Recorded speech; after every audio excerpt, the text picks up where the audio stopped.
welcome back to another episode of the Empowerful Health Podcast. I'm the host, Jeremy Kerrigan, and today we have a special chiropractor visiting us, Dr. Carla. Dr. Carla, welcome to the podcast. Oh, thank you so much for having me, Jeremy. It's great to be here. I was telling her I think she's the fifth chiropractor I've had on the podcast, which is kind of funny because a lot of chiropractors and other practitioners have podcasts to sell. You know, they're trying to get more new patients, but really the purpose of mine is to teach and educate. So I love having other chiropractors. I love that. I love when I get referrals from chiropractors and give them to chiropractors. I think it's a really great way. Like sometimes I'm not the right fit for a patient and getting to refer them to them. So anyways, that's a little introduction. Tell us a little bit about yourself. What's the name of your practice? How long you've been in practice? What do you focus on? Yeah, so my practice is Abundant Health, Arizona. Nice. It is in Scottsdale, right in the air park. And I've been in practice doing some of the techniques that I use because I use Neuro Emotional Techniques to help connect the brain and body and release stress and really kind of get to those thoughts and emotions that are keeping your body in defense. I started doing that in 2006 is when I first got certified in that technique. And it led me down a path of becoming a chiropractor. Cool. Yeah, I went back to school when I was 40. I mean, I was a stay-at-home mom with a business degree, but I just saw the power of this certain technique and it helped me so much. And then I wanted to help other people, but I felt like I really needed to understand why it worked, what it did. So I went to chiropractic college and then I moved out here to Arizona in 2015. And shortly after that, set up my practice. And I've been helping women, relieve their stress and be able to have more energy and focus and, for all the things they love to do. So that's super cool. As you said that, something about relieving stress or releasing stress, I was like, I think a few of our listeners have stress. I don't know if any of you relate to that, but yeah, that's super cool. I love that origin story. And I like that you started at 40, went back to chiropractic school. So yeah, it's never too late. If there's something you think you want to do, I remember my mom said to me, well, you're going to be 50 someday anyway. So just start. And I did. And, I had this crazy plan. I went to Atlanta from Chicago and got my degree in 4.5 years and then moved my whole family out to Arizona. Like it was quite a journey. It's a big change. Yeah. That's awesome. One of my close study buddies in chiropractic school, and still a good friend of mine, her goal was to graduate before she turned 50. So she graduated in, I want to say October and turned 50 in January. That's perfect. Yep. It doesn't matter where we start, and like this, if you have a passion for something, starting fresh at 40 is a great idea. So what's interesting, my wife has been a stay-at-home mom. She's 41 and she's thinking about starting a second career. So I will have to share that with her. Very timely. I just also realized I never hit the timer. So we're going to guesstimate time. So if the podcast awkwardly cuts off and comes back, that it was just me not hitting the timer today. So, well, thank you. Abundant Health, Arizona. And you said you work a lot with women working through emotional stressors that then have biological or somatic effects. Yeah, I just found that a lot of women, by the time you get to be 40, 50, 60, you've taken care of everyone. Maybe, you've raised a family, you've raised a business, or did both together. And women just tend to put themselves on the back burner. And then at some point they get this complicated, health picture, and it seems complicated and difficult, and they can't focus, they don't have energy, but there's a lot they still want to do because now the kids are older and they're able to follow their passions, but sometimes that whole physical piece just trips them up. And so I just found that the type of care that I offer is great for that. Yeah, I see a lot of women. I mean, women tend to be more prone to autoimmune diseases, other like thyroid problems, lots of hormonal issues.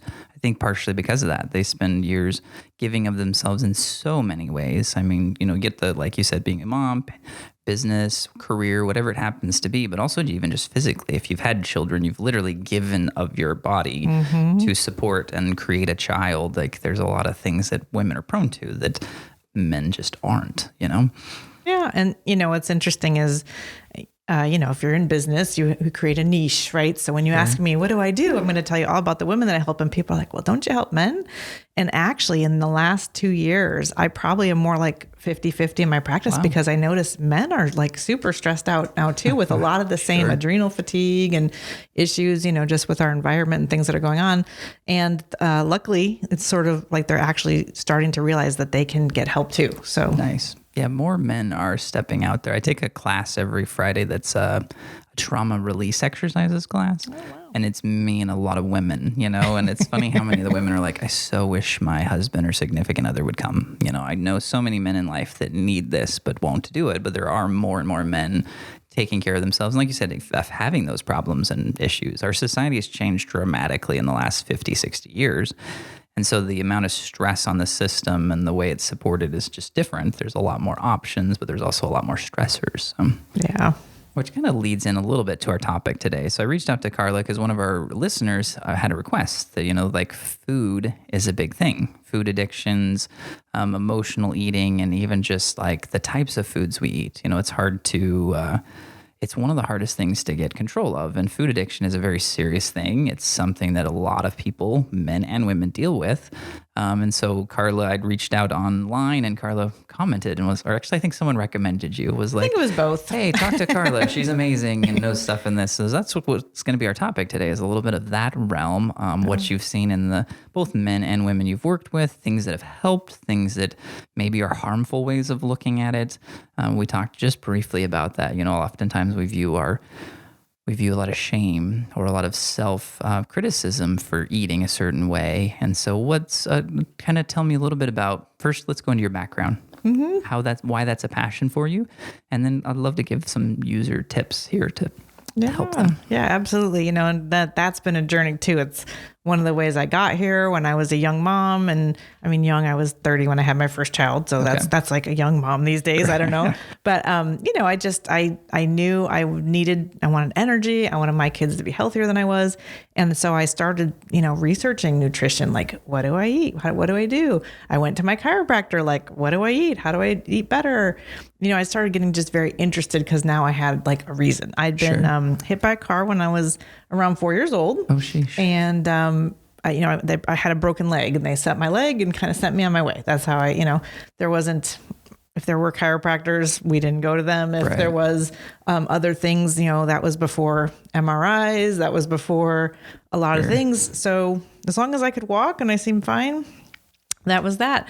But which is a pretty big medical problem. Not to interrupt you, but it's here's the main problem, and we ignore that. If you hit hard enough to break your leg, you had whiplash, you probably maybe had a concussion, you had other things that just weren't addressed. Yeah, like if somebody down the street saw me fly up in the air, there was probably some other damage. Yeah, absolutely. But it got ignored because the life-threatening break was the big. Yeah. And the thing is that also speaks to how resilient human beings are, right? Like we can adapt. Like whatever injuries probably, post-concussion syndrome that we know so much about now. If I look back, I probably had that, whatever other internal micro damage or damage that was going on that my body just, we're going to adapt and keep you going. Like we can do that. It's amazing. Instability where they're pushed beyond their limits. Yeah. Our bodies adapt and find some semblance of normal and through that. Yeah.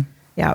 And after that, you can kind of see in the pictures and things like I started to gain a lot of weight. Interesting. And I always thought it had more to do with some life transitions. Like my parents got divorced. I got a baby sister. Like a lot of those other transitions happened all about that time too. Sure. So for years, I kind of thought it was maybe, more of that. It was emotional eating. And I don't know what it was about, but my mom wrote a memoir. So if you ever want to have a trippy experience, read your parents' memoir, that would be really interesting. Yeah. That covers your lifespan. Sure. Because, a memoir is written, right? It's mostly fictional, but then there's elements in there. So you don't know what actually is real and what isn't. But the thing that stood out was my mom said right after that accident, I was more moody. I was always asking for sugar, craving sugar. I was more depressed and less active and all those things. Well, by the time I got into my kind of classic post-concussion type syndromes. Yeah. Oh my gosh. I always say I got into chiropractic because by the time I was 20, 25, 30, I had daily headaches. Absolutely. And you take a Tylenol and that was my health care. Because your Tylenol deficiency was kicking in at that point, right? So. Right. And then by the time I was 30, that wasn't even helping, right? Which is how I got kind of interested and people started saying, well, let's try my chiropractor and do this. And it was life-changing for me. Like from the time I got my first chiropractic adjustment, it's like a line in the sand. Like I lived life underwater. That's how when I think about those years before, it's like, and then after, like I had just more energy. And then I actually got like, I could be interested in eating better, because interesting. before it was Sure. kind of like, vegetable, like all the Right. things. I'm sure it was great information, whatever information we had in the 70s and 80s and 90s, I'm sure it was fine. It just wasn't interesting to me. Like I didn't have any power with it. Sure. And after I started getting adjusted, like it was almost like I was seeking, like, how can I keep this going? Like my body got turned on to something. I don't know. I can't. We had some hope that it could feel better, whereas it didn't before. Yes. You know? And again, as a survival organism, right? Once your body knows that there's a more efficient path, that there's something that it needs, it's going to signal you to get it. Absolutely. Right? So the whole talk about food addiction, food addiction, that's a very new realm. Sure. I mean, I guess Overeaters Anonymous has probably been around for decades and decades, alongside of all the other diet things. But it's been more prominent because there's a lot of neuroscience that's actually available now about how the brain works and the brain reward cascade and why we eat certain things and why, what will trigger us to seek certain foods and how do our hormones get dysregulated. And there's certain hormones that govern how hungry you are and to tell you when to stop eating. Like, we're just a hormonal soup, so to speak, right? So hormonal soup, I like that, actually. I mean, there's who knows? There's thousands of things happening in our bodies all the time. And we take our scientific, microscope and try to figure out how are these cells working. And we have some great theories and we know more than we did. But we still know relatively little compared to what there is to know about the human body. Yeah. And so it's starting to be talked about more as an addiction, as a chemical process, as, something, because, for my last 50 years, it's been a character flaw. Right. Overeating, being overweight. I think you could say something that wrong again. with you. Like people view it as a character flaw versus something like that's a real problem, a real challenge they're dealing with. So. Yep.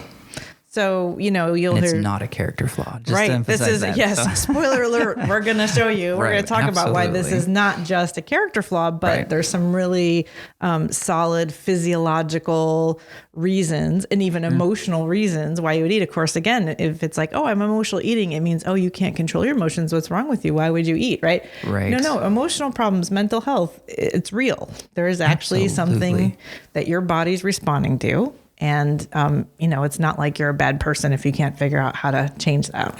It's such a, I think this is worth pausing and repeating a couple of times because as you were talking about that, I just felt so many women and men both who've just been in those moments where they've just eaten 6 burritos and they're just beating themselves up. Like, what is wrong with me? Why am I such this, and this? Fill in the blanks. And it's not that, like I feel to emphasize this multiple times. It's not a character flaw. It's not something wrong with you as a person. There's something internal going on. There's so many systems in there. Bruce Lipton years ago, I don't know if you know who Bruce Lipton is. He wrote a quote. It said, a cell cannot be in survival and growth mode at the same time. It can be in one or the other. And often our bodies as an organism filled with cells are very similar. It cannot be growing and developing and creating newness while it's surviving as much. It's going to be limited. And so like your body was in survival mode. It had this major damage and it went into survival mode. So good foods aren't going to sound good. It's just trying to live day to day and it needs quick and easy carbs and basic calories to do so until you started feeling well and getting out of that. Then it gave you more power to be able to change. Yeah. So here's an interesting fact that the neuroscience tells us. Good food. Okay, if we want, it's not a value judgment, but let's say higher nutrient foods that are slower to digest, right? Higher fiber, all the things that we hear we need to fix our gut, to avoid cancers, right? Those foods aren't very high reward, as it turns out. So when your body's in fight or flight, I think it's really great. When I started in this field, 2006, that's a long time ago now. And I'm sure it was going on before I came to it. In my mind, fight or flight was like this new thing. And now it's so great that people are really aware, like, there's a fight or flight mode. And then there's this like rest and digest and heal mode. And if you're in fight or flight, you're not just resting and digesting and healing, which is very similar to what Bruce Lipton talked about, right? Absolutely. That's kind of the cellular explanation for that, is you can't do them both. Right. Now we're designed that we should be able to fight a little and then we should rest a little. And like, we should be able to shift back and forth very fluidly and hopefully spend most of our time resting, digesting, healing, and then like creating, which is the fun part, right? Absolutely, yeah. So But we spend so much time in that stress mode. I mean, it was really designed for like 3 to 5 minutes, get away from the bear that's chasing you, then calm the system down and take care of yourself. But now we live in a stress world where we're in sympathetic dominance most of the time. Yep. And if you want to see how that works, go find I don't know if you can do it in Arizona. Sure you can. Somewhere there are deer. And Yes, when up north, there's lots of deer. So go up north and find a pack of deer. Arizona, lots of nice elk and deer Perfect. up there. There you go. And so I went to chiropractic college in Atlanta, and we had places you could hike, and there was a certain time in the evening, if you were on the trail, all these deer would just wander out, and they'd start eating, and they'd be just eating. And like, I'm a human being, but you could tell like I wasn't a threat to them. Sure. But as soon as they heard something, it was like they were just relaxed eating. And even the whole feeling around them was it was just relaxing. Sure. Very but peaceful. then like they heard something, like in a moment, boom, they switch, something would scare them and then they would go. They would, all the eating stopped and then they would bolt. Like, I think we don't understand that's how responsive the system is. That's kind of how we're supposed to be. Like, until and it was a real threat, right? Like they heard something, like something physical was happening that had them do that. And this is so fast. It's before you can even think about it often, and especially if you've gone through PTSD, it's some sort of sound or noise that triggers. And the brain's like, ooh, no, this is similar to a threat I've had before. It'll kick off. And before we even realize we're in stress mode, we're already in stress mode. Exactly. And I always tell my patients, like, that's why you can drive a car. Like especially here, if we didn't have that ability to do that, there's a lot of things you wouldn't be able to do. So that system is really great. Fight or flight is good for us. Vital to our survival. Yeah. Yep. And as soon as you switch to that system, your body's dumping cortisol and adrenaline and all your stress hormones, which, insulin, is a hormone. Sure. Right? A lot of people don't realize that that's a hormone. So a lot of people, women especially, come to me like, oh, are my hormones imbalanced? Well, we could talk about that and look at a lot of your, think of the sex hormones as your hormones, right? Your estrogen, your progesterone, all those things. But insulin's actually your first hormone.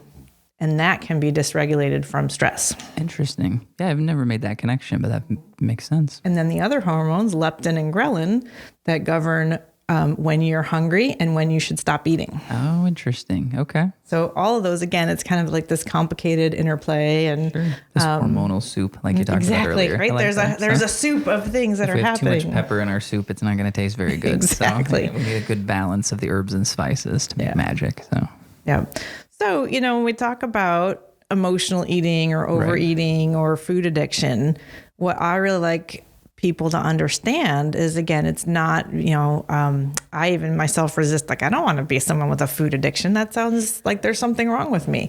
So again, you got to use these labels as tools, right? If it empowers you, if it helps you take a new action to see something you hadn't seen before, like if you see, oh, I just, I'm seeking, like addiction is seeking for something. You're always seeking and you're trying to get a hit and a hit and a hit, right? The system's lacking something and it's trying to fill that hole somewhere. Yeah. Right?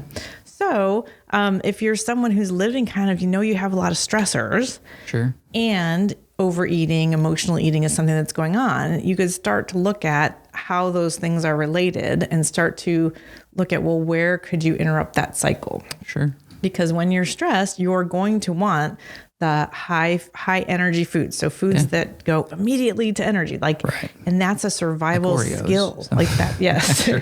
Exactly. Absolutely. Exactly. And there used to even be, there probably still are. I don't watch commercial TV as much anymore, but when I was a kid, that was the commercial, like get your Payday or one of those like candy bars. It's like, do you have the 3 o'clock? Oh, Snickers. Yeah. That was it. Do you have the 3 o'clock slump? Like grab a Snickers bar. Yep. Right. They have like the grumpy person and then they change to someone happy and magical after they get the carbs in exactly. them. Yeah, exactly. Carbs are your friends, right? And they are. If you're running away from a bear, you might, if you're running a marathon, you take goo. You literally just suck on sugar. Right. And you need that to keep your muscles actually running. Absolutely. Because you're burning those calories super quick, but we translate it into less of a physical stress, and it's like this just little deadline comes up, or someone sends us an email that kicks us into stress mode and we immediately grab for something to satisfy that feeling that we're lacking, giving us some of those quick carbs, those hormone changes so that we feel content again, but it's not lasting, it's temporary. So. Yes. Well, and people, again, then they start to feel bad about themselves. Like how many times if somebody says, I'm trying to lose weight, but I just have no willpower. I just can't have willpower. Again, we have willpower collapsed with, it's some character flaw. You don't have willpower. Well, guess what?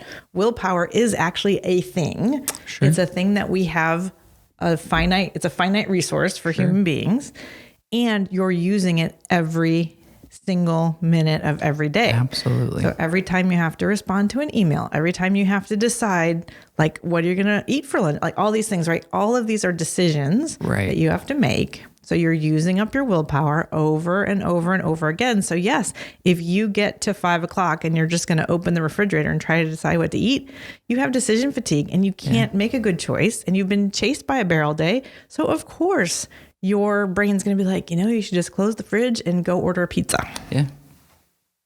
It's interesting you say that, because we don't realize how many decisions we're making on a daily basis, But sometimes, like, one of my favorite words is routinize, like to make routine, because we get up and it's like, well, the alarm goes off. Should I get out of bed, or should I play on my phone for a little while? Like, we're making these micro decisions, and the more decisions we make that don't fit in line with what we want, then our willpower decreases more, I feel like. I don't know if there's neuroscience to back that up, but if we get up in the morning and it's like the alarm goes off, I need to get up and get ready, and instead I play on my phone for 30 minutes or I'm scrolling Facebook, I'm already starting with the willpower deficiency, because I'm like, I already made a poor choice, and then I'm like behind, my stress system's kicking in, I'm judging myself for it, and then I make more decisions, like, what do I drink water before taking the shower? Do I brush my teeth first? Like, we're doing all this. And so I like the word routinize, because we make the decisions ahead of time. And it's like, okay, I'm going to do this as soon as I get up. I'm going to do this order of things. And then I'm going to have this for breakfast.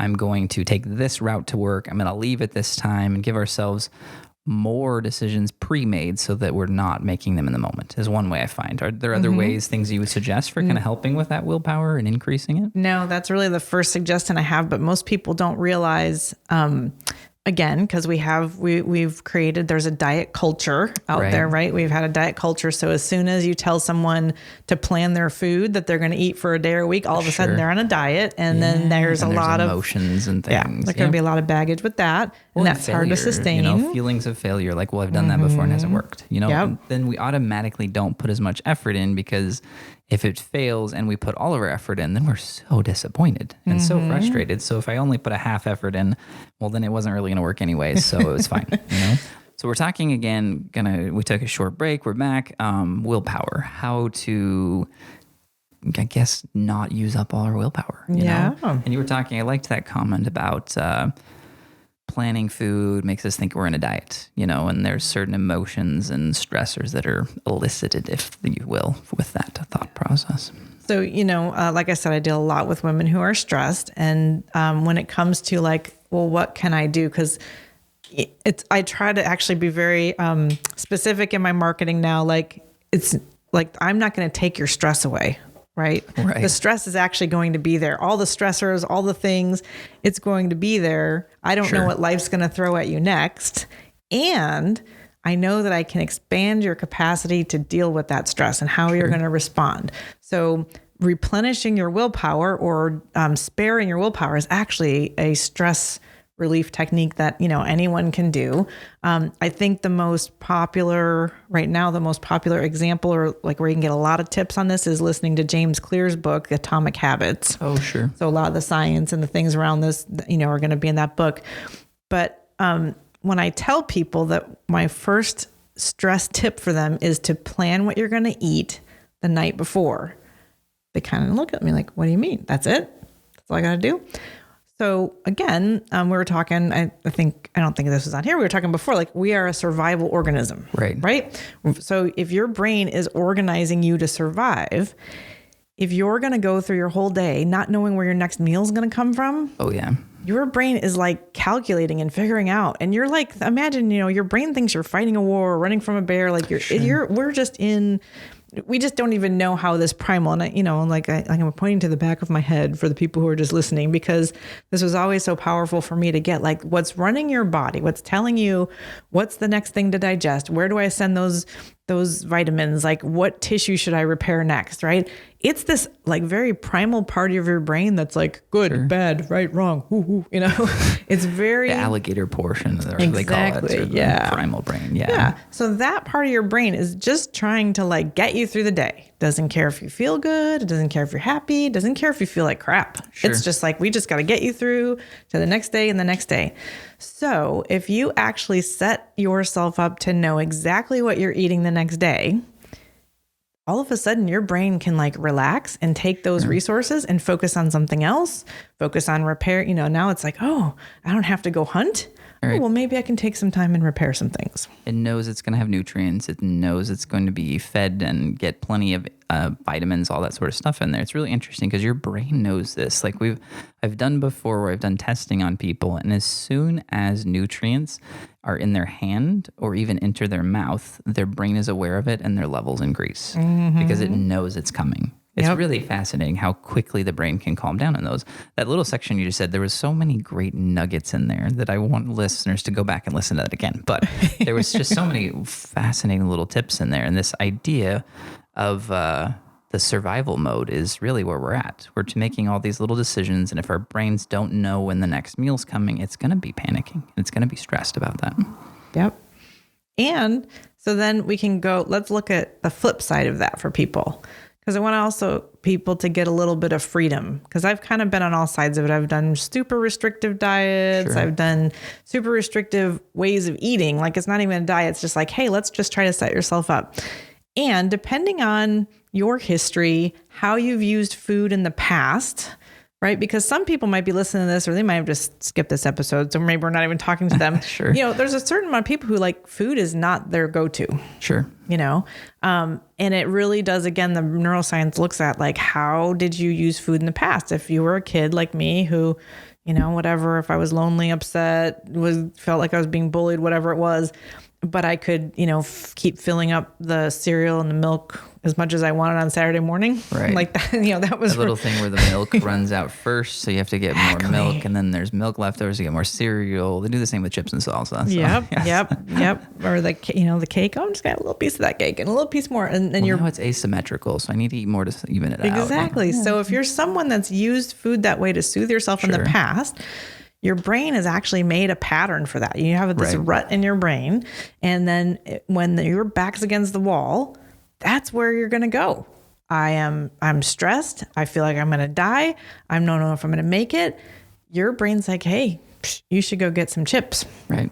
The chips calmed you down. And then physiologically, as soon as you put food in your mouth, we were talking earlier about like, nobody chews enough these days, right? You forget to chew. But as soon as that food gets in your mouth, or you get around that food, energetically, that's coming, your body's actually going to have to also start your parasympathetic system, because if you put food in your stomach and don't digest it, eventually, that's not going to be an emergency too. Absolutely. So, in my practice, I'm sure you talk about this too. Somebody comes in and they've got their shoulders are tight and their neck is tight. All their muscles are tight. You're like, yeah, that's because your body thinks you're running from a bear. And so it's shunting all the blood out to your big muscles and they're staying tense. And then it diminishes your digestion and you're not digesting your food. You're not assimilating it properly. And you're probably getting an overgrowth of bacteria. And now we've got a whole gut health microbiome, series that you're going to have to do, right? Right. Yep. But so that all is happening. And if I put 1,000 calories of straight sugar in my mouth, my body, now that's the biggest emergency. Oh yeah. Now my body has to go, whoo, okay, the bear might get us, but if I don't send all that blood back to the stomach, and that's the parasympathetic response. So now all of a sudden we have solved our overstress problem by, another problem with the balancing this, and that's how the body works, right? All these feedback loops, like, okay, now this. And so, look, if I've been running around with a little bit of high blood pressure that I maybe am not aware of, I just think I'm stressed, but my body goes like, gosh, that's causing a lot of damage. Well, maybe if she chilled out a little bit. All right. Oh, look, a donut. All right. That'll chill her out for a few minutes. Exactly. That's going to go, that'll bring that blood pressure down. Now, again, not taking into account, because it's not a thinking, judging, reasoning, looking at the big picture kind of a system. Right. It's a system that's like, well, now in this moment, that's going to solve the problem. But, then like you said, the choices that you're going to make, these little choices over and over and over again are going to add up to, okay, now we got systems that are broken and, we got to go in and fix them. As you were saying that, I just had the thought of like, oh, that sounds exhausting, and it is. That's why people are tired all the time. That's why we're addicted to coffee, things like that, because this whole process of trying to balance 2 problems or 4 problems or 412 problems, whatever we're dealing with, is exhausting for the body. It's running like a chicken with its head cut off. Well, and it's doing thousands of them. I mean, that's the thing. We can't even per second. Per second. We can't even comprehend how many Right. decisions and how many things our cells and our brain and everything that's being coordinated. That's why, it's such a miracle when you can pull a lever, when we can do an adjustment, we can do something, and all of a sudden someone's whole physiology, their whole organization changes. Yeah.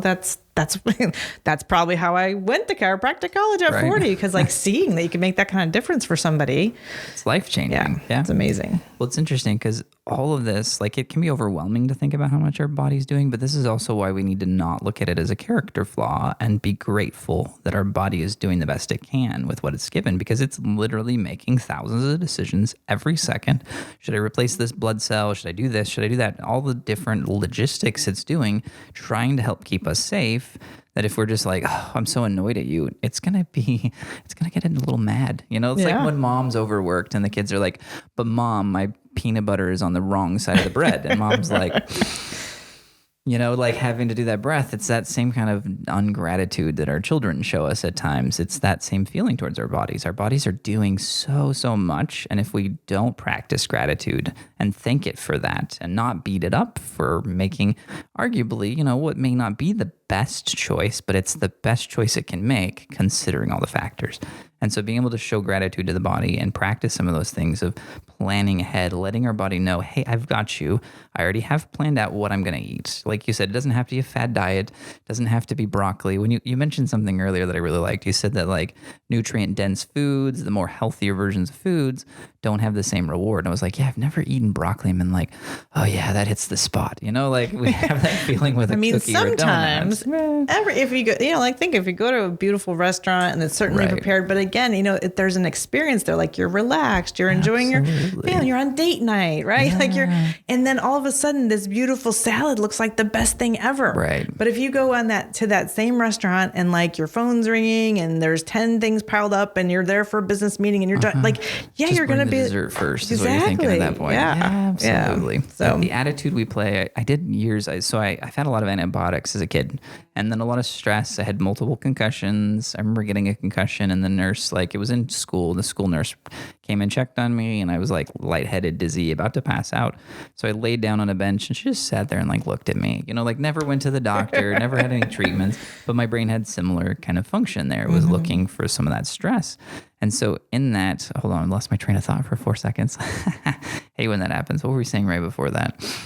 Talking about vegetables and the rewards that we're looking for, and right. We're post-concussion syndrome. Yeah. So I had a lot of gut issues. So I went to see multiple naturopaths, tried all sorts of supplements and everything.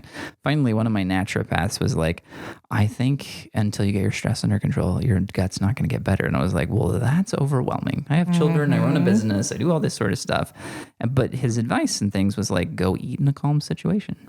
He's like, sit down with the family at dinner, talk to them. But when you eat your food, go somewhere with dimmer lights. Go somewhere where you're just breathing and you're focused on the food. And so when that food comes in, it's able to integrate. The body is in parasympathetic dominance. It's calmer because I had so much stress I had taken on myself that I was in this massive stress state. So like you said, you're in this stress state and then you add a bunch of food to here. I was so stressed that it really wasn't even redirecting. And so I wasn't processing the food I was getting. So I wasn't getting nutrients. So I started developing nutrient deficiencies and things like that. So to be able to take the time and just sit down and focus, maybe instead of driving through and shoving a burrito in while we drive home, parking in the parking lot, taking a minute to breathe and then eating it and focusing on what we're eating and being present with the food is just a simple way of kind of looking at that as well. Mm-hmm. And those mindful eating techniques, it also now those hormones will be regulated. You'll actually notice, oh, I'm not hungry anymore. Right. So then there's overriding all the, subconscious emotional messages we've gotten, like clean plate club. And, oh, well, now it's dinner time, so you should eat now, whether you're hungry or not. And, it's 3 o'clock, it's snack time. Right. Exactly. Right. Or elevensies, as they say in Lord of the Rings. Oh, so. Is that how they say that? Yes. Or, I just did something really hard. I should get a reward. Oh yeah. And we get set up again. It's like a beautiful thing, right? Just think from the moment we're born, we have a suckling response. This is how we're going to survive. Sure. And then mom puts you to the breast and everything relaxes. Mom relaxes, which is really cool, right? But that's the first thing. And then you get to your first birthday. Now it's about the cake and every birthday. As soon as you think happy birthday, oh my gosh, and you're going to get every cake. Every celebration right? has junk food involved. That's one of my pet peeves. But, So we're wired. And again, from primal times when maybe you'd get, something really sugary off of a tree once a month or something, it makes sense. To survive, we would have to find a constant source of fuel, and it probably wasn't as available. And then we can do a whole other episode on, okay, what is actually food and what isn't food, and all the ways that we're kind of we're eating. And that's the thing, the emotional eating and the overeating is from our brain reward cascade. It's being triggered over and over and over again. Right. So a couple other things you can look at is just simple structure, right? Because there's a certain way your life is organized, there's a certain way your life is set up. You drive a certain way. And, my husband dealt with this when we tried to change our diet a few years ago. He's like, oh my gosh, every time I drive by the Circle K, there's a pattern there, because this pattern used to be, we'll drive into the Circle K, get gas, then go in and get the frozen Coke and whatever, because that was how he would chill and make it through the day when he was working 2 or 3 jobs or whatever, So you may not even realize that when you drive by certain restaurants or you take certain routes, your brain starts to run that pattern of go look for this, go do this. And then, so there's certain things that are undermining you. So changing up the route, even changing up the way you drive. And there's brain science on this too, about some people are actually, that's their trigger is certain places. Sure. And then other people aren't bothered by that. They're bothered by other things. Sometimes it's events, as soon as you wake up, or right before bed, I want a little something sweet, or right after, lunch, I want this, or just those habits and shifting that. Yeah. So, the cleaning out your space, setting up your environment, right? Sure. And again, it can go back to diet culture, or if I was a good person, I'd only have sprouts and beans in my pantry. But no, this is self-care. In the woods in the weekend. Yeah. It's self-care. And, I think, for busy moms, this can be tough because you don't, your kids probably, in some ways, some kids are better regulated than we are. They don't have these issues yet. But, I probably raised my kids trying to prevent them from having these issues. Now they have other issues from restriction and whatever, all the crazy things. Every parent gives their kid issues, so we have to let that one go. Yes. But my kids might want to have XYZ food in the house. Sure. And it's maybe a trigger food for me or something that I'm just not going to be able to stay out of. So we have a separate part of the pantry where it's okay, that part of the pantry is off limits to me. If it's on that shelf, it's not mine. Okay. And you just kind of have to draw that line in the sand. And again, not to restrict yourself, but as a way of self-care, how can you set up your environment? Empower yourself to take control. Yeah. So, as an act of love for you, take out the things that you don't like, and you'll notice. So the food addiction part, the reason it started to come under the purview of addiction is just like any addiction. The reason that a cocaine addict goes, or a meth addict goes, and they get more is that it takes more and more and more to get a hit. Absolutely. Sugar is the same way. Right. So now you go and you have the donut, you have the pizza, you have the whatever, and you're still not satisfied. Sure. It didn't actually calm you down. It wears off sooner than it did before. So now you want more and you want more and you want more, right? So that's the part where, again, it's just a natural part of the brain reward cascade of well, now that's not a reward anymore. We need more. So you got to just create your environment and set yourself up. And then there is this little part where now you can use your willpower, right? Because now you've set the stage. You're doing what you want to do. Someone's not imposing this on you, telling you, well, to be a good person, you have to do this. No, this is what you've decided is going to create peace and harmony in your life. And when you start giving your brain, you're going to start giving your brain that reward. I followed my eating plan today, and gosh, I get to the end of the day and I'm a little more relaxed. Building that habit more and more and more is going to, all of a sudden you're it'll be automatic. You'll get automaticity. This is what I eat. And now those little choices, those things that you avoided, little by little are going to add to your health. And you're going to, have an emergency action plan. Like have a thing of like, okay, yeah, if I'm super stressed, what do I do? Put the donut in a little box and with a little break glass in case of emergency. Like give yourself a break, right? And not make it so like, oh, and then the next day get back on your thing. I think in James Clear's book, he says, sure, you're not gonna keep a habit, like you're gonna build a habit, and then sometimes you're not gonna do that thing. Right. But he says every day that you do the habit, it's a vote for the person that you want to be, right? Ooh, so if you decide I want to be a healthy person, you're going to go for a walk. I set up his app, and then it tells you every morning, hey, be an active person today. Go for your walk. Because it's a vote, like you're voting. And that's the other thing is we live in a very all or nothing culture when it comes to everything, but especially health. It's like, if you're not doing this or that or this, there's a lot of people who won't come to see chiropractors because they think, oh, well, if I go, they're going to tell me how I should eat and that I should be doing this and I should be doing that. And I've just we don't want to hear what we don't want to hear, right? Yeah. Well, nobody in nowadays, maybe, who knows, maybe decades ago, this is where our consciousness was. This is what people need to hear. Nowadays, nobody needs to be told what's good and bad. You know what you should eat. Absolutely. You should exercise. Yep.